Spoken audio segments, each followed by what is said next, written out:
y'all doing? Okay, I'm gonna talk fast because you ain't here to see me. You here to see these two gentlemen I'm about to bring out. So let me just say, it's an honor to have you here again on behalf of Charlamagne the God, iHeartRadio, the Mental Health Alliance, and my nonprofit, the Acoma Project, all our sponsors. We're so happy to have you. I'm just gonna tell you what's on my heart. I feel like this next 30 minutes is gonna be like some healing's gonna happen. And so let me bring out my first guest. This brother, you know him, you love him. He has 3 books. After this session, because he cares about the people so much, he had to cut his book signing session short. So he's gonna be back out there for a little bit of time to sign his book. Now, the books that you all know are Battle Cry, and the book we're gonna talk a little bit about today, Cry Like a Man. There's another book coming out in January, The Man, The Moment Demands. This brother, every time I watch him, I cry. We met about, 10 years ago at an event for SAMHSA, the Substance Abuse Mental Health Services Administration. And he was fascinating then, he's captivating now. So please help me welcome Mr. Jason Wilson.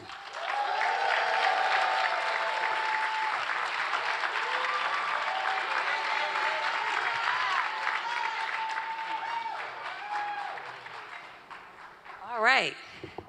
I can't say enough words about this other brother. I will say I'm Gen X. I'm gonna date myself. I hope you don't get mad at me. I remember him from a Coca-Cola commercial. That's how I got introduced to him. So where my Gen Xers at? Make some noise. That's right. Yeah, Gen X. All right, so this brother, what can I say? My family is a huge transform. Oh, there you go. That's it. There it is. There it is.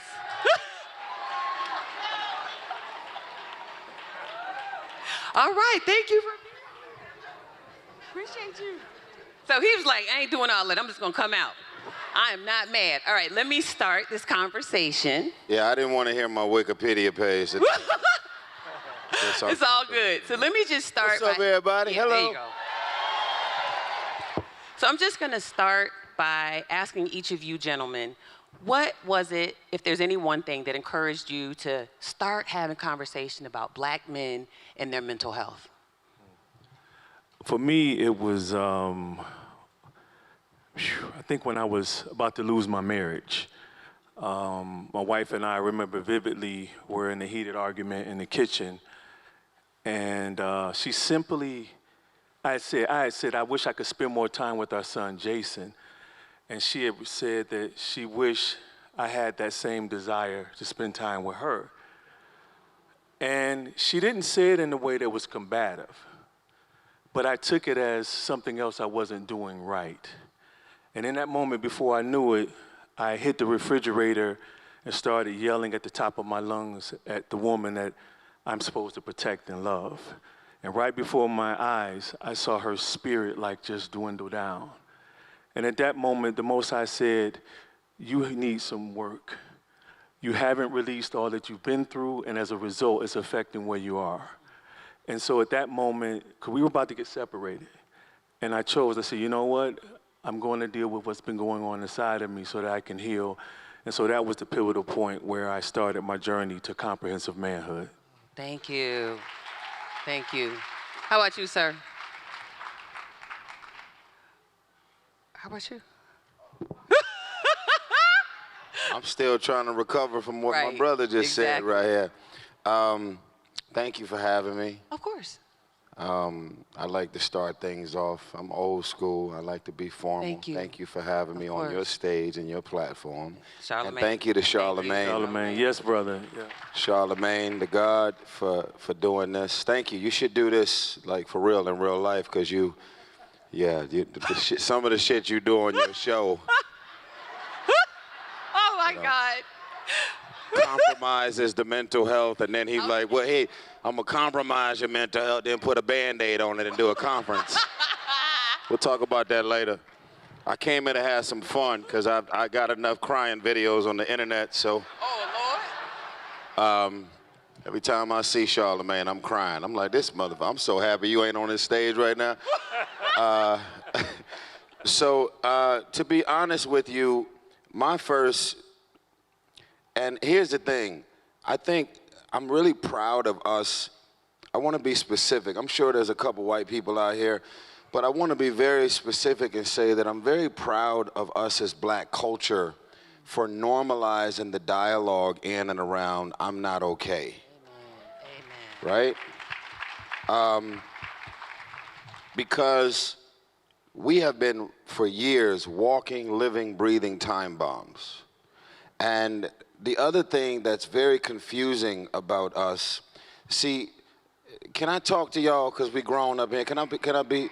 Okay, all right. Because you know I'm crazy, and I'm gonna say exactly what I feel. See, when we in the hood, we see a crackhead, right? And we know it's a crackhead, right? If y'all know what I'm talking about, I don't want like bougie niggas. So, if y'all know what I'm talking about, all right. When you see somebody that's strung out on something, we know and we recognize them as being strung out on something, right? Alcoholic, drug head, or when we see somebody that's a prostitute, we's like, oh, that's a prostitute. The problem with most of us is that we work so hard at creating these false perceptions that we're actually okay when we're not. And then social media has made it worse because you can actually cut and paste your relationship. You can put a filter on it. Your nose ain't that small. Okay? So we have set ourselves up to mask, and we are being assisted in masking the way we actually feel. I often say, you would not be relationship goals if you upload how often you and your girl is actually arguing. But you're able to cut and paste out the fact that y'all been sleeping in 2 different rooms for the last 3 weeks. Y'all love each other, but you don't like each other. You irritate the shit out of me every time you talk. Cringing. And so that's the reality of where we are. So what happens is we create the lie and we live the lie, and then we also enjoy the fact that everybody believe it to be true. But it's a lie the whole time.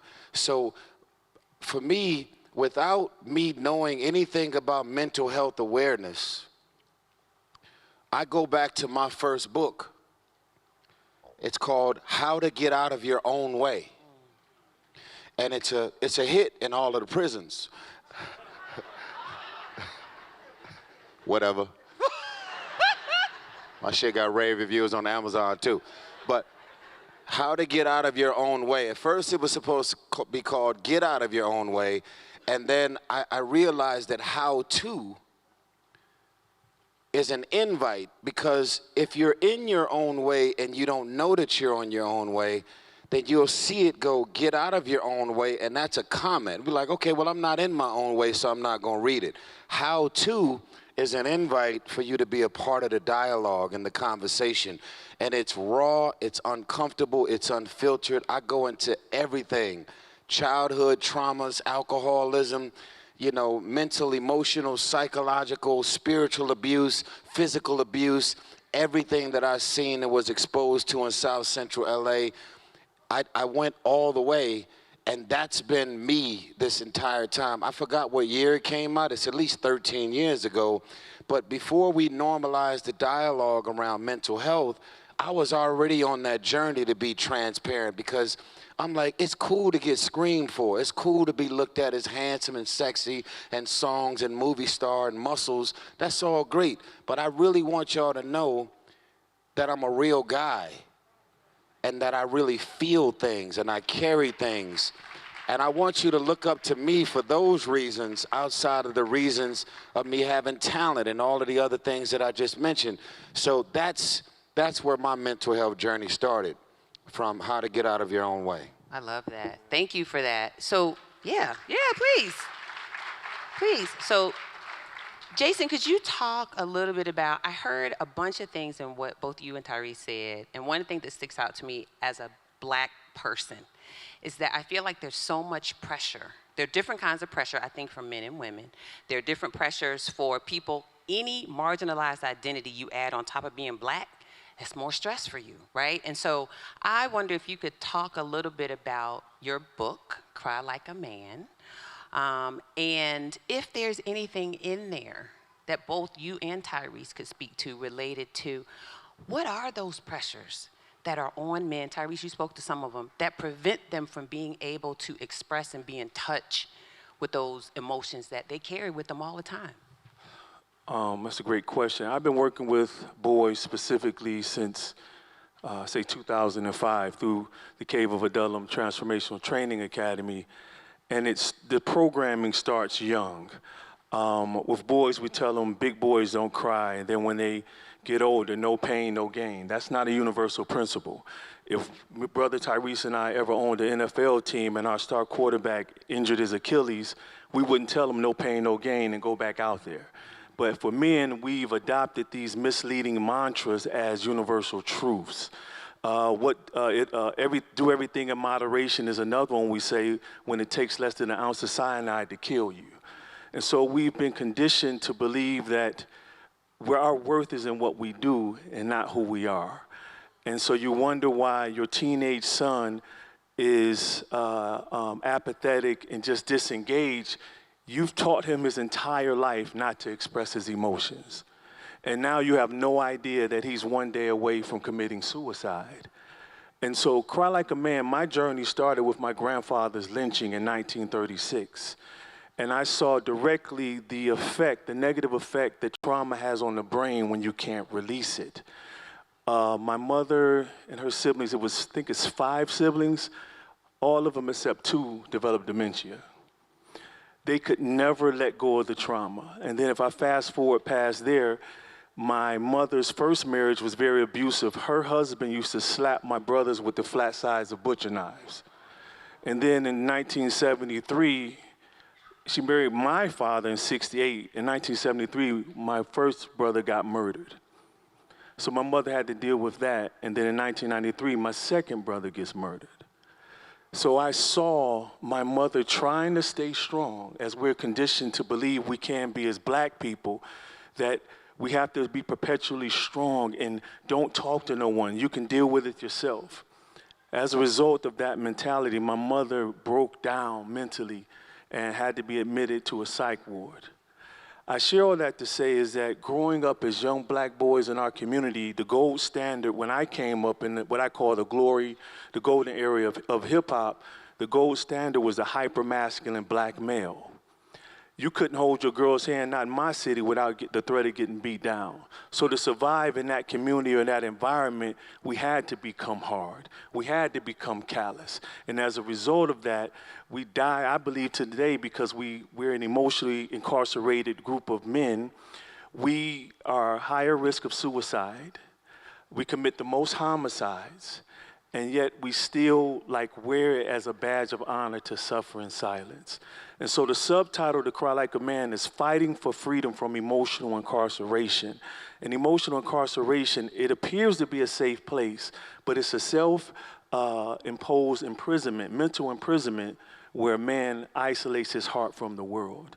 And we've been conditioned that way from childhood, even now as men. Even Drake says in one of his songs, I pop bottles because I bottle my emotions.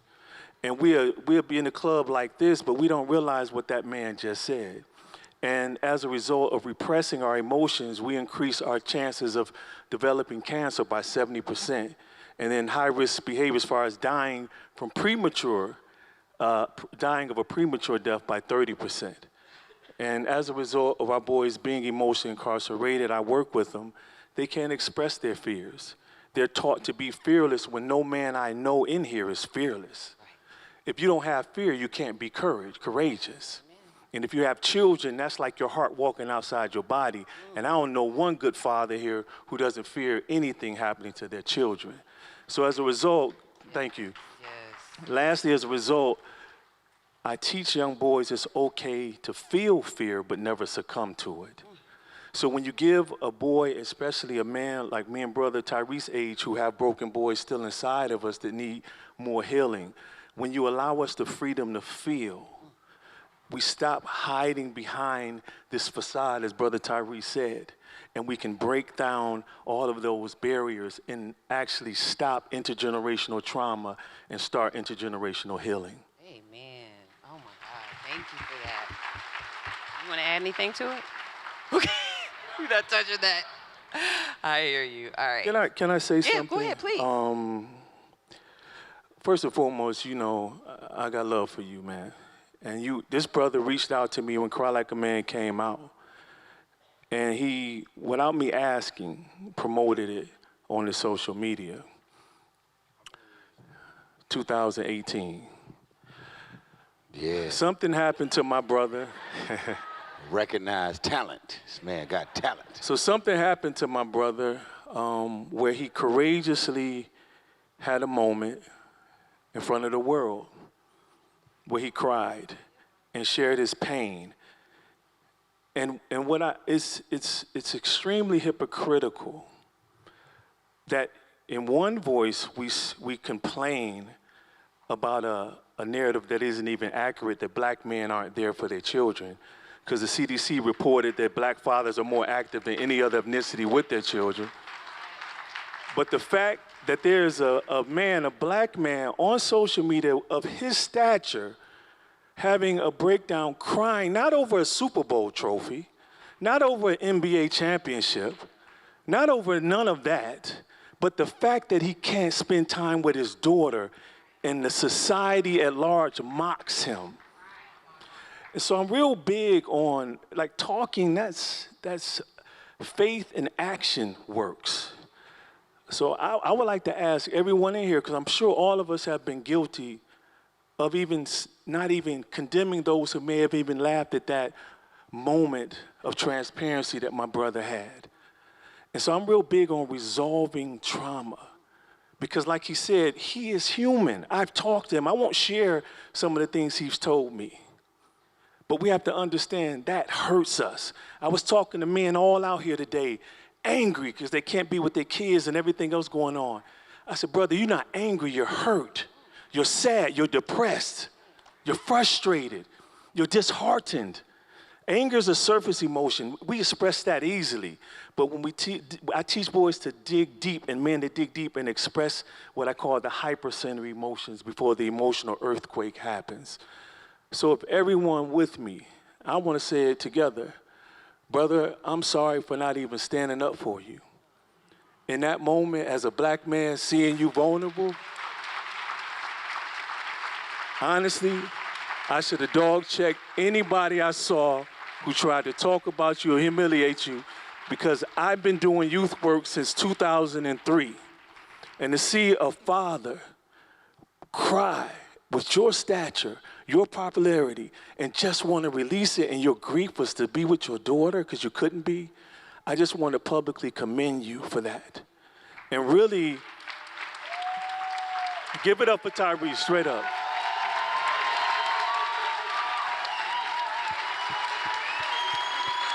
You do deserve it, bro. Seriously. Take it in.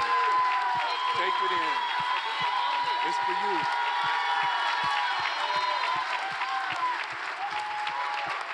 So Charlamagne trying to set me up to cry again? This is crazy. This is crazy. I should have stayed at home, man. Don't I got enough crying videos out here, Charlamagne? But Jesus, real man. talk, my brother. No, I receive it. And because this clock is stressing me out right here. Whoever's running this clock, I think y'all got this wrong. There's no way y'all can have us three up here, talkative communicators, and this clock says 11 minutes and 20. So this is wrong. Somebody's got to go ahead and rewind this thing, man. Come on up here, man, and fix this clock, man. This is not right. Yeah, I'm serious, man. I got some stuff to say. My God, my God, my God. So, yeah, I'm bald-headed. Bald-headed, that happened. This brother's been having my beard now for like 12 years. It's crazy. I'm waiting on him to send it back. So I want you to know that I receive the love that you just gave my brother. From father to father, that means the world to me, that you would pour into me and validate me. You've done this for me privately, outside of doing it on the stage in front of the audience, and I want you to know how much it means to me, because how do you inspire the uninspired? How do you motivate the unmotivated? You have to use your voice, your stage, and your platform to recognize that what they're doing is not motivated by money. It is a selfless act to give of your time, your energy, and be fully present, especially with a bunch of boys that aren't your own. But you make them your own by saying, whether you have a father or not, a big brother or not, I'm gonna be all of these things and try my best to be used to keep you motivated and encouraged, because we all get robbed of reaching our full potential when we don't have anybody standing in front of us to say, keep going. Now, I want to speak to, I want to pivot really quick, because I could use these 13, the clock ain't stopped yet, I'm concerned. I want to use these 13 minutes to try my best to encourage somebody. And I want y'all to really receive what I'm about to say, because I came here with a message. If I had to ask y'all, anybody in here, I don't want nobody to Google it, look it up. But just one person in here, just do me a favor, by a show of hands, can you tell me what was Dr. Martin Luther King Jr.'s net worth when he was assassinated on the balcony? One person in here. If you can raise your hand. Don't play with me, little man. This is not Instagram. We're not here to win the popularity contest, okay?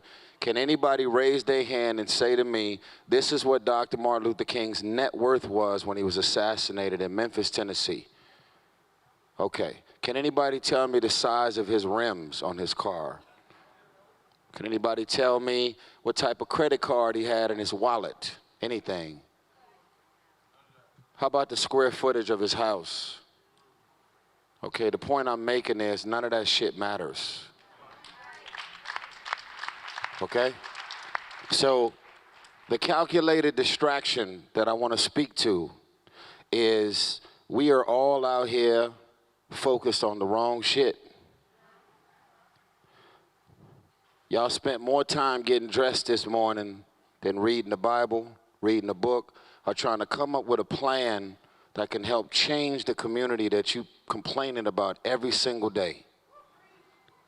The laws are the laws because they know how to get together and change everything about what they have a problem with. They'll buy up all this gentrification. That is not a random concept. That's actually happening, and the gentrification is happening where we as black and brown culture lay our heads. But they come up with a plan and they figure out how to push us out, and we're just bitching and moaning and complaining the whole time while it's happening right in front of us. So I really want y'all to understand that it does not take 1,000 people to change anything.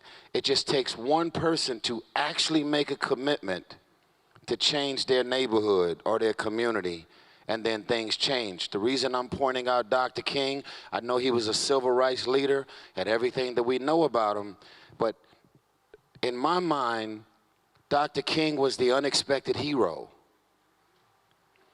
This was a man that went to Montgomery, Alabama, because he was a pastor at Ebenezer in Atlanta, but his father, Dr. Martin Luther King, Martin Luther King Sr. was the senior pastor at Ebenezer in Atlanta. Dr. King wanted his own church. The first time he became a senior pastor was in Montgomery, Alabama. Then there was a black woman that says to the white man, my feet is hurting and I'm not going to the back of the bus. So he got thrusted into an unexpected civil rights journey, did the bus boycott, and then everything happened. Some of y'all do well on Instagram, speaking up and speaking out about things that matter, but you're not doing anything in real life. You all in the comments, You writing your captions, you vocal and outspoken, you in your Malcolm X bag on Instagram, but you ain't doing shit other than posting. So the reason that I am as vocal and outspoken about the family law court system, because I'm going to Congress. See, I am currently assembling not just fathers, mothers as well, because a lot of women in this audience, you make way more money than your man, and he at the house playing video games and delivering hot penis. And as soon as y'all break up, he gonna try and come get half of your shit just the way I'm dealing with it. So y'all gotta understand that the reality of what happens in that courtroom when you show up and you're dealing with a divorce, alimony, child support payments, and all the above, I'm not just on Instagram going at my exes. I'm going at the family law court system. I've tried to get the judge thrown off the bench twice. So these are not tears in vain. I'm in motion. What do you have a problem with? What do you have a problem with? I'm asking. What do you have a problem with? If you don't have a problem, shut up. But if you actually have a problem with 4 million black men being in jail, and every time you are an alpha male, you get pinged with toxic masculinity because they're trying to normalize gay, do you have a problem? They're telling women what to do with their bodies. Do you have a problem? I'm not here to tell you to vote Republican or Democrat. That ain't my job. I'm going for Kamala. Oh, Kamala. Oh,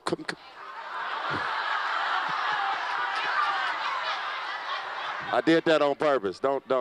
I did that on purpose. Anyway, y'all know what I'm talking about. I did that on purpose. Shut up. Kamala, that's right. That's right. That's right. Get it right. Get it right. So I'm just saying, like, we have a problem, but how much of a problem do you have? See, this brother right here had a problem with what's happening with black boys. And he went above and beyond, and he does it every single day, whether the cameras is rolling or not. What do you have a problem with? Nothing changes because you're at home complaining and sitting on your hands. It only changes when you get in motion. Come on, y'all. Dr. Martin Luther King, Malcolm X, Medgar Evers, like, we can keep going. The movement only happens with movement. What are we doing? It does not take 1,000 people. If only one person in this room decides, you know what, man, I do have a problem with, it changes everything. Voter suppression. What are you gonna do about the fact that they manipulating all these machines and people are out here working hard to create new Crips, new Bloods, new gangsters, new murderers? Niggas know how to load guns faster than they could ever learn math and take away and subtraction.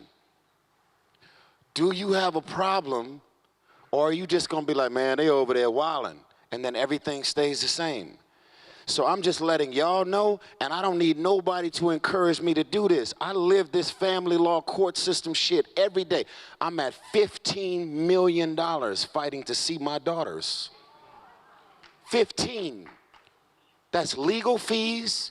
That's movies, albums, and projects and concerts that had my name on it that went away because I woke up to the news that I was arrested or whatever I'm being accused of. You think Disney wants to hire me after I get accused of some shit that I didn't do? That's money that had my name on it that went away. And then I got to go hire lawyers to protect me, and then they trying to hit me over the head for legal fees to protect her while she's accusing me of some shit. And I'm not going at women. I'm going at lying women. Just so we're clear. For every baby mom in the audience who would never take their man to court, raise your hand. See, it's a cook. Look at that. Look, see something. Oh, God, let me sit down. There was only like 12 hands up in here. God damn, they trying to get the bag in New York, huh? I said, raise your hand. Raise your hand. I'm trying to put my Dr. King voice. Raise your hand if you never take your man to court. It was 7 of y'all up in Yep. Damn. Pretty much. Pretty much. So we're going to close out. Yeah, the clock is wrong, but we with that clock, They didn't sir. fix this clock yet? But I will, before I give you two gentlemen the last word, the whole point was really for you all to talk and me to just facilitate. One thing I'll say, and then I ask you to give us your closing thoughts, anything you want to leave the audience with. And the one thing I will say is what's really important, you said stand up when you believe in something. One thing that's really important to me is as black people, we all have to rise together. And let me say what I mean. That means those of us who are black from any part of the diaspora. We had a sister up here today say she was Caribbean. That includes them. We have African immigrant brothers and sisters. That includes them. We have those of us who identify as African American from the legacy of enslavement. That includes us. And as my brother said, it includes all of us as women, along with our brothers, black men, our kings and princes. And it includes folks with other marginalized identities. Black, queer folks as well. Black people with disabilities as well. It's all of us. So if we don't all rise, what's the point? So with that, what I just want to leave us with, I don't want to be up here talking. Everybody who knows me knows I love to talk. But with these two here, that's not my role today. My role is just facilitation. So I will ask you two gentlemen, in these closing, the clock is wrong, 2 minutes and 45 seconds. What would you like to leave the audience with? Any parting words? And I didn't get to ask my question, but I'm just going to put it in something I want y'all to take with you. Do we as black people, men, women, and other, do we know how to receive love? I just want you to hold on to that. We didn't get to that today.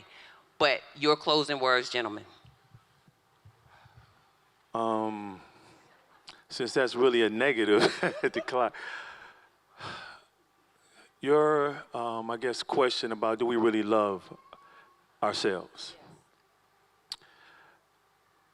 If I'm just recalling every conversation I had today with all the men who came up to me, and I would have to say that's the common theme.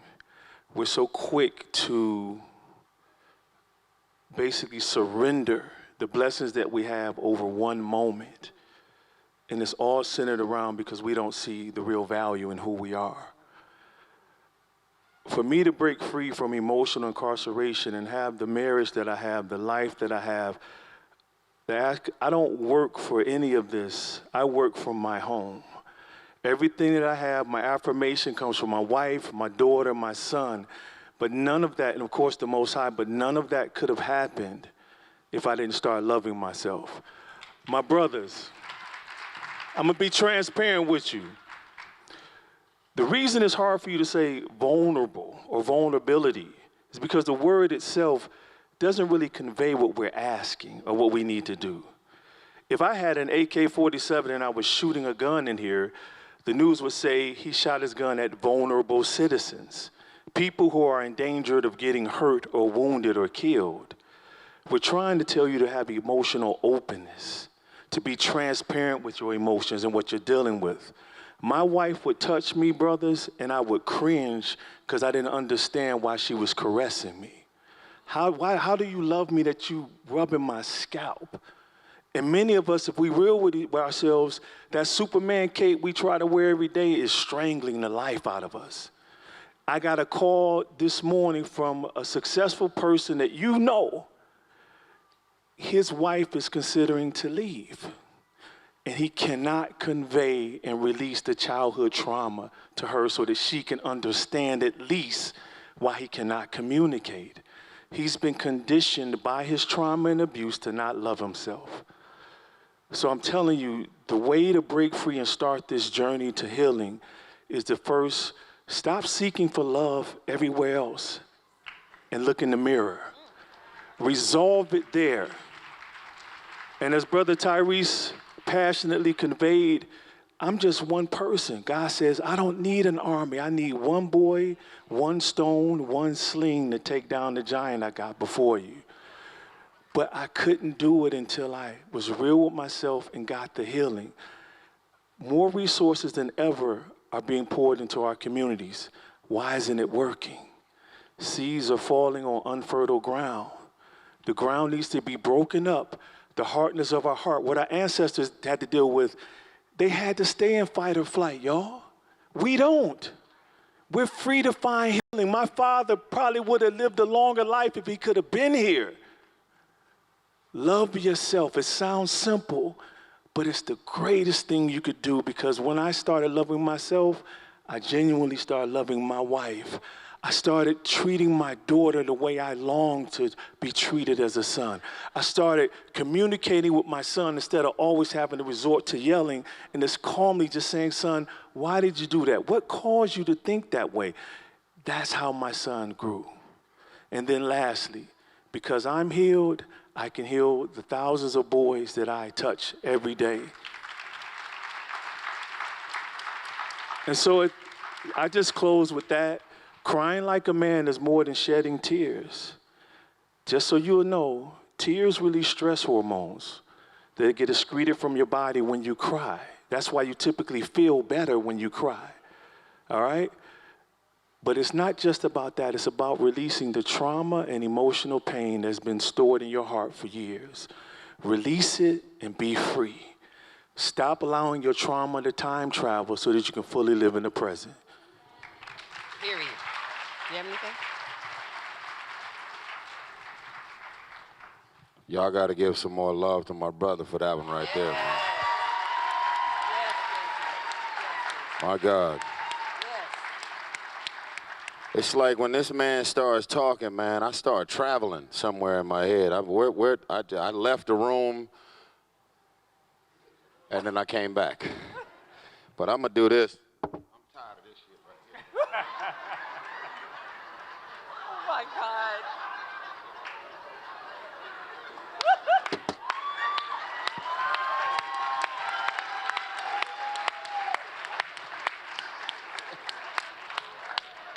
You set us up, Charlamagne. How you going to have us to come up here and do this and then put a clock on us like that? That thing is aggressive. Every time we not looking at it, somebody is speeding it up too, man. Man, I'm taking this home. Well, I'm gonna wrap it up by saying, I know I'm supposed to encourage y'all, say something motivational, inspirational, but I'm gonna close this out by telling y'all what I'm here to do. Because I don't do charity. I believe in giving back, not just financially, with my time, my energy. When y'all see me writing them long captions on Instagram, I don't have people at my house. I like to put my thoughts and my feelings out there in the world, hoping there's somebody out there to see it, be able to relate to it. But I'm gonna tell y'all what I'm here to do. I'm here to change things. I'm here to normalize the dialogue that black men cry. We are vulnerable. When an abortion happens or a miscarriage happens, you skip over us. I've never had a miscarriage or an abortion, obviously, in my house or my family or my marriage. That's not something I've ever experienced, but I know plenty of men who have experienced it. I came here with one today, a stillborn. He did not want to live anymore after experiencing it. He's the best father of 2 supermodel daughters. And he's my brother, my Capricorn brother. He's a Muslim man, strong, alpha, everything that we represent.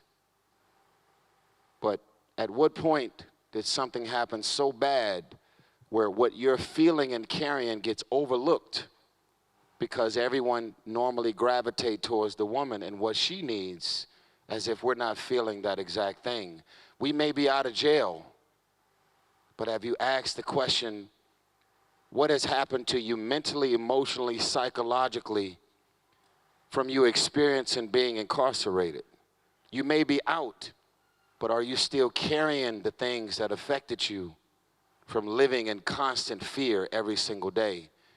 You may not be in the foster care system anymore, but what did you see? What did you hear? What did you experience? Does your molestation matter as a man? How many more Catholic priests are they going to announce that molested boys? And just maybe all of these Catholic priests would be in jail if they were all women that these Catholic priests were molesting. See, I am unafraid and unapologetic about being vulnerable, honest, vocal, and outspoken. That's who I am. That's what it's been. Because I realized quickly I may not ever get to a level of Elon Musk money. I live in something nice. I drive something nice. But I've never desired, I love you because of your car. I want you to love the person that's in the car and then give a compliment to the car after. That's a good brother in there. It's all in the way it lands for you. So I'm going to tell y'all, I am a multi-billionaire. Some of y'all ain't happy for me.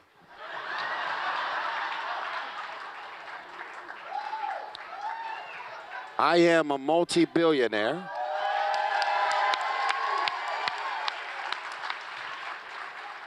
My life and my career started with a 30-second commercial. I am the walking, living, breathing manifestation of God's favor. Right here. Find somebody else who started their career with a 30-second commercial that turned into 30 years. You may laugh. You may make a mockery. I might be posting some silly shit. I laugh at me too. But you cannot question God's favor. Because if it's about talent, why hasn't everybody else who did a 30-second commercial have that to go and turn into $10 billion in box office? Sell all these records. Go by one name. Just one. That's it. That's all we Just one. That's all we did. Insecure people will look at this as bragging and flexing. I'm not here to tell y'all my Wikipedia page. I'm telling y'all that I'm different. And I came here to change things. I came here to normalize things that ain't normal. I came here to change things. And I'm not done. What did you come here to do? You do understand that this place is going to stay the same unless you change it. Did y'all hear that? I have a problem with, finish your sentence. Do you have a problem with it, or are you willing to do whatever it takes to change it? I came here to change things. I will be opening a movie studio that will have hotels, restaurants, retail, car dealerships, all the above. I'm gonna do it. And one of you niggas gonna give me the money to do it too.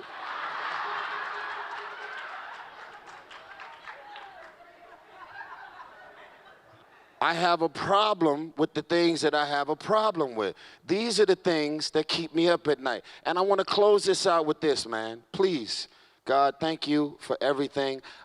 God, I do not take these stages and these platforms for granted. You could have anybody on this stage. Charlamagne knows everybody. He could have had anybody here. So somebody, I hope and I pray that we have been able to say something that can change a life. Just one. It doesn't have to be the whole room. Some of y'all are so used to going to church and screaming hallelujah, and you go right back to doing the same shit. When I am in the presence of somebody that drops something on me that falls directly into my soul, everything about that moment for me changes. I don't care. Listen, there is nobody in this room that can purchase me into feeling differently because my soul is not for sale. As a matter of fact, most people with money irritate the shit out of me. That's why I don't hang around with celebrities. I connect to and relate to regular folks. Now, with that being said, I'm going to close it out with this, y'all. I want to tell y'all something about the fire in my belly. I want to be specific about the fire in my belly. They always say hell is hot, and they turn the fire and the desire into a negative. I wake up every single day, and literally what keeps me up at night are the dreams and the visions. I tell people I dream with my eyes open. I want to become the things I see. When somebody says something or expose me to something, I'm like, man, what is that? I never dreamt that. I was able to see it, hear it, or be exposed to it after I woke up. Or I shook a hand and somebody made me aware of something that was going on. The fire and desire in your stomach is a sign and an indication that that's something that you're supposed to do. The things that keep you up at night, it could be the way the things is happening in the community with the prisons and the jail and the excessive force and the murder and all of the things that stress you out. Those are the things that God continue to show you so that you can take the initiative to change things. A movement doesn't happen without movement. What do you have a problem with? What do you want? And if you decide to not do it, you're going to sit back and you're going to watch me do it. Because I'm not waiting on none of y'all. Because I understand the assignment and that nothing changes unless you change it. So I'm going to ask y'all to do me a favor. Don't just go to another conference. Don't be screaming and yelling. And we're not about to pass out no basket for no offering. Only thing you need to know is that you could have been anywhere in any city, state, and country. And you came here because someone that you're in a relationship with, every time you mention that clothing idea, hair, makeup, the hair salon, any real estate, tech, anytime you mention anything to this person, this negative-ass dream killer is shooting down your ideas and you laying up in bed with the venom right there. Pull the covers back. That's a snake. There is nobody I'm ever going to date that's going to stop me from the things that keep me up at night. So you grab your stomach sometime when you're in the mirror and ask God, what is in my stomach that's burning, that's keeping me up at night, that I truly desire? That's what we want. And if you don't get it done, watch me. I will, because I don't feel bad for nobody. Either you're going to get it done or it won't be done. But don't get mad at niggas that's out here getting it done. God bless you. Thank you. Can we make sure? You are hilarious. You a mess. Yay! All right. Yeah, he's going to get a picture of all of us. Want to thank y'all for coming out today. Yes. You. Want to thank y'all for coming out today. We'll be here next year. I'm glad we could create a safe space for Tyrese to get all that off his chest. Thank you for coming, Tyrese. Really do appreciate y'all. And, you know, this is a day of mental health education and healing, and everything that everybody's been saying on this stage is true. What Tyrese said is very true. We hope that you came out here today and you feel encouraged to either continue on your healing journey or to get started on your healing journey. And I really want to say from the bottom of my heart, thank you all for coming out today, and we'll see you all again next year at the 5th Annual Mental Health Expo.